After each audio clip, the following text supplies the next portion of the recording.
안녕하세요. 쌤이책방의 쌤입니다. 오늘은 지난 영상에서 예고드린 대로 한강씨의 채식주의자에 대해서 이야기해 보려고 하는데요. 표지는 이렇게 생겼습니다. 워낙 화제의 책이다 보니까 주변에서도 많이들 읽었다고 하는데 또 끝까지 못 읽은 분들도 꽤 많더라고요. 아무래도 스토리가 좀 극단적이고 또 난해해서 그런 게 아닌가 싶어요. 그리고 끝까지 읽으신 분들도 이 책이 그렇게 호락호락한 책은 아니라는 거는 아마 다들 공감하실 텐데요. 저는 이 책을 읽으면서 시를 읽는 것 같다라는 생각이 들었었어요. 뭔가 몽환적이고 그리고 상징적이라서 읽는 동안 생각할 것도 많고 또 메모도 꽤 많이 했었던 것 같아요. 줄거리부터 말씀드리면 아주 평범했던 영애라는 여자가 채식을 시작하게 되고 시간이 가면 갈수록 채식에 집착해서 어느 순간부터는 완전히 식물이 되고 싶어 한다라는 이야기예요. 총 3개의 장으로 구성되어 있고 각 장마다 영애의 남편, 그리고 영애의 형부, 영애의 언니가 화자로 등장을 하는데요. 결론부터 말씀드리면 저는 영애, 형부, 언니 이 3명을 이상을 실현한 사람, 그리고 이상과 현실의 경계에 있는 사람, 그리고 현실에 있는 사람 이렇게 정의를 내렸어요. 제가 왜 이렇게 생각을 했는지에 대해서는 지금부터 한번 말씀드려 볼게요. 일단 호러 느낌이 나는 1장은 영애가 채식주의자가 되어가는 과정과 그리고 채식주의자가 된 영애가 주변 사람들과 겪는 마찰을 남편의 시각으로 보여주고 있는데요. 영애의 남편의 말에 따르면 영애는 특별한 매력이 없는 여자예요. 장점도 단점도 없어서 같이 살기에 재미는 없지만 그래서 내가 잘 보이려고 노력하지 않아도 되는 그런 여자거든요. 그러던 어느 겨울날 세상에서 가장 평범하다고 믿고 골랐던 아내가 잠옷바람으로 냉장고 앞에 가만히 서 있더니 그 다음날부터 갑자기 채식을 한다고 고기를 몽땅 버리고 이상한 행동을 하기 시작하는 거예요. 그럼 저희는 왜 영애가 갑자기 채식을 시작했나를 알아봐야겠죠. 영애는 그 이유를 꿈 때문이라고 이야기하는데요. 영애는 이 책에서 꿈에 대해서 2번 이야기를 해요. 우선 첫 번째 꿈은 뾰족한 잎이 돋은 나무들이 있는 그런 어두운 숲속에서 길을 잃었는데 한참을 가다 보니까 헛간이 나오거든요. 그 헛간에 들어갔더니 막 피에 묻은 고기들이 막 매달려 있는 거예요. 그래서 거기서 영애는 막 온몸에 피칠을 하고 그 떨어져 있는 고기를 막 맛보기도 해요. 그러다가 헛간에서 겨우 빠져나오니까 밖에는 밝은 햇살이 내리쬐고 그리고 소풍 온 행복한 사람들이 돗자리에 앉아서 음식을 먹는 그런 광경이 펼쳐지는 거예요. 그래서 온몸에 피가 묻은 영애는 그 사람들한테 다가가지 못하고 어딘가 숨어버린다는 내용의 꿈이었고, 2번째 꿈은 누군가가 죽는 꿈인데 죽인 사람도 죽는 사람도 명확하지 않지만 굉장히 가까운 사람이라는 것만 알 수 있고, 그리고 그 죽음에 대해서 누군가 감쪽같이 숨겨주는 사람이 있다는 이런 내용의 꿈이었어요. 그러면 우리는 영애가 왜 이런 꿈을 꾸었는지 또 생각을 해봐야 되잖아요. 그런데 1장의 화자는 남편이기 때문에 우리는 영애를 이해하기 위해서 영애 주변에 일어나는 상황과 인물들을 통해서 영애를 조금 추측을 해봐야 돼요. 그럼 제일 먼저 최측근인 영애의 남편, 그리고 남편과의 관계에 대해서 한번 들여다보면, 남편은 이런 무시무시한 꿈을 꾸고 이전과는 완전 아내가 달라진 데다가 잠도 못 자고 막 빼짝 말라가는 아내를 보면 보통의 남자들이라면 아내를 걱정해야 되기 마련이잖아요. 그런데 이 남편은 자신이 회사에 지각하는 거, 사람들이 아내에 대해서 어떻게 생각할지 이런 것들을 더 중시하는 남편이에요. 그리고 나중에는 영애가 조금 이상해질 뿐이지 밥도 잘하고 청소도 잘하니까 그냥 누나 나 파출부랑 산다 셈 치자 뭐 이런 생각까지 하는 사람이에요. 그리고 영애가 첫 번째 꿈을 꾸기 전날 저녁 준비를 하다가 남편이 재촉하고 화를 내는 바람에 영애의 손가락을 베이고 그 칼 조각이 음식에 들어가는 사건이 발생하게 되는데요.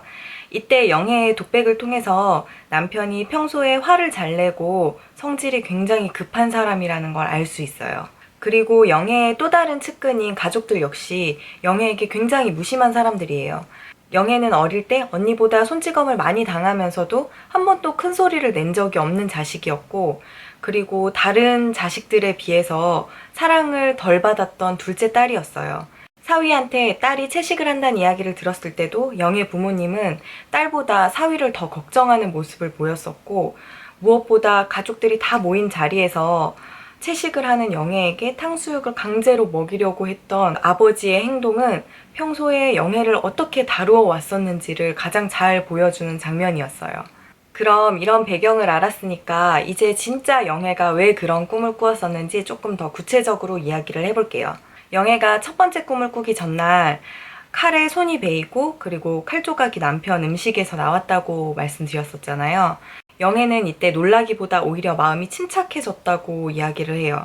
저는 이때 처음으로 영애 안에 억눌려 있던 그 자아가 표면으로 나왔다라고 생각을 했었거든요. 영애는 가끔 목을 자른다든지 비둘기를 죽인다든지 고양이 목을 조른다든지 뭐 이런 좀 폭력적인 욕구를 느끼고, 그리고 이때 자기 안에 또 다른 사람이 솟구쳐 올라와서 자신을 잡아먹는다 이런 표현을 하는데요. 이건 늘 순종적이고 조용했던 영애의 그 억눌린 욕망의 자각이 아닌가 이런 생각이 들었어요. 그리고 이날 영애가 꿈에서 봤던 무서운 숲 그리고 헛간 이런 것들도 눈부신 햇살 아래서 소풍을 즐기는 평범한 사람들에게 들키고 싶지 않은 영애의 숨겨진 폭력성과 어두운 면인 거죠. 그리고 이런 영애의 내면은 그동안 영애에게 허용되지 않았던 반항, 그리고 표현되지 않았던 불만들, 자제해야만 했었던 욕망들, 이런 것들에 의해서 형성된 게 아닌가 싶었어요. 그런 의미에서 두 번째 꿈에 나타난 죽은 사람, 그리고 죽인 사람, 이 두 사람 모두 영애라는 생각이 들었는데요. 그리고 살인을 숨긴 사람은 영애의 주변 사람들이고요. 영애는 자신의 감정이나 욕구를 겉으로 드러내는 법이 없는데, 이거는 주변 사람들 때문이기도 하지만 어떻게 보면 자기 자신의 선택이기도 하잖아요. 그래서 결국은 자신이 스스로를 죽인 거고, 그런 영애에게 관심을 주지 않는 주변 사람들은 이 영애의 죽음을 모른 척하거나 아니면 드러내지 않도록 노력하고 있다라는 생각이 들었어요. 제가 영애는 이상을 실현한 사람이라고 말씀드렸는데, 이거는 제가 1장의 마지막 장면을 보고 느낀 거거든요.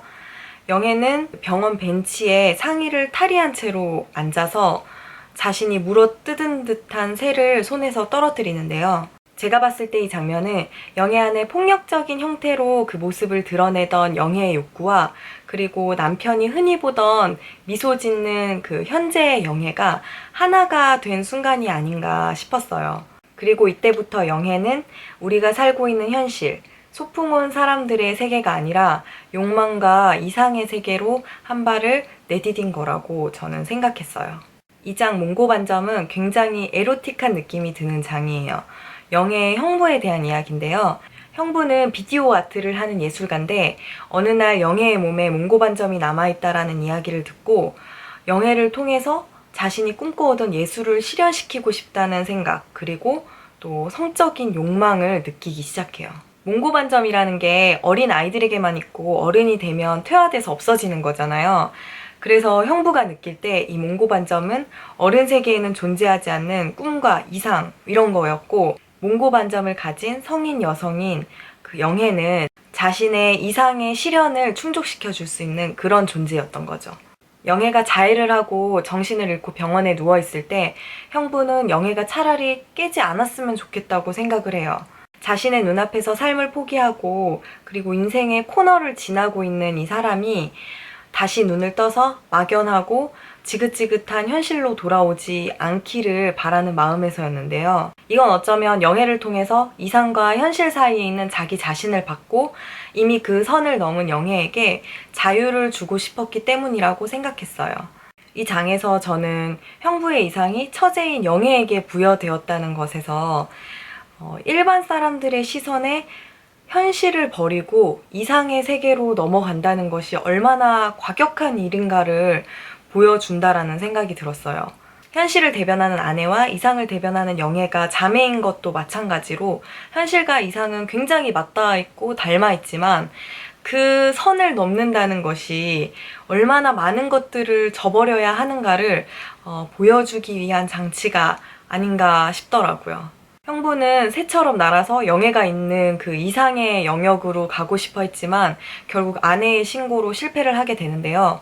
이때 형부의 눈에 비쳤던 공포의 눈빛은 영애가 그냥 죽기를 바랬었던 그때처럼 이제 다시 지긋지긋한 현실로 돌아가야 하는 그 예술가의 두려움이 아니었나라는 생각이 들었어요. 마지막 3장 나무불꽃은 영애의 언니 이내에 대한 이야기예요.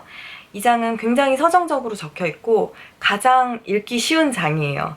왜냐하면 이내는 이 글에 나오는 인물 중에서 가장 정상적인 인물이고, 이건 다시 말하면 지금 현실을 살고 있는 우리의 모습을 가장 많이 반영하고 있는 인물이거든요.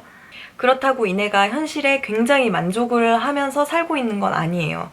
굉장히 성실하고 생활력 강한 이내는 어느 날 갑자기 자신이 살았던 삶이 진정한 삶이 아니었고 그냥 견딘 것 뿐이었다라는 느낌을 받아요. 언젠가 참으면 좋은 날이 올 거라는 생각으로 그냥 견딘 거예요. 그리고 더 이상 견디기 힘들다고 느낀 어느 날 그 새벽에 동네 뒷산을 올라가게 되는데요. 그때 처음으로 한 번도 느껴보지 못한 평안함을 느껴요. 근데 결국 아들 냄새가 밴 티셔츠 때문에 이내는 다시 현실로 돌아오게 되고, 엄마 새에 대한 꿈을 꾼 아이에게 엄마는 어디도 날아가지 않는다라는 이야기를 하게 돼요. 그리고 마지막에 이제 영애가 큰 병원으로 다시 실려가게 되는데, 그 구급차 안에서 영애에게 이 모든 게 꿈이라면 이라는 이야기를 하거든요. 지금 현실을 꿈이라고 생각한다는 것 자체가 어떻게 보면 이내의 입장에서는 또 한 번 그런 생각으로 견뎌보겠다라는 말이잖아요. 그래서 저는 이내는 앞으로도 현실을 벗어나지 않을 것을 암시한다라고 느꼈어요. 지금까지 말씀드린 것이 제가 영애, 형부, 그리고 언니를 정의 내린 걸 잘 설명한 건지 모르겠어요. 이 책은 진짜 읽으면서도 힘들었고 또 정리하면서도 굉장히 힘들었고, 정리하면 할수록 이게 아니고 이건가? 이런 식으로 계속 모양이 바뀌는 책이었어요.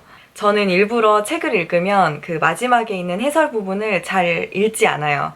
일단 제 생각을 먼저 정리한 다음에 작가가 어떤 식으로 책을 썼는지 이렇게 비교해보는 걸 좋아하는데요. 어쩌면 제가 지금까지 말한 것들이 작가의 의도와 전혀 다른 이야기일 수도 있다고 생각해요. 근데 저는 책이란 건 최대한 많은 사람들이 다양한 생각을 가질 때 더 재밌어진다라고 생각하거든요.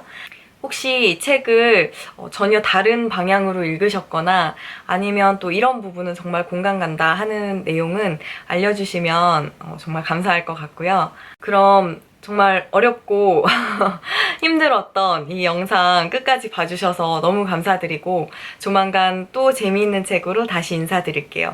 그때까지 좋은 책 많이 읽으시고 폭염에 냉방병 조심하세요.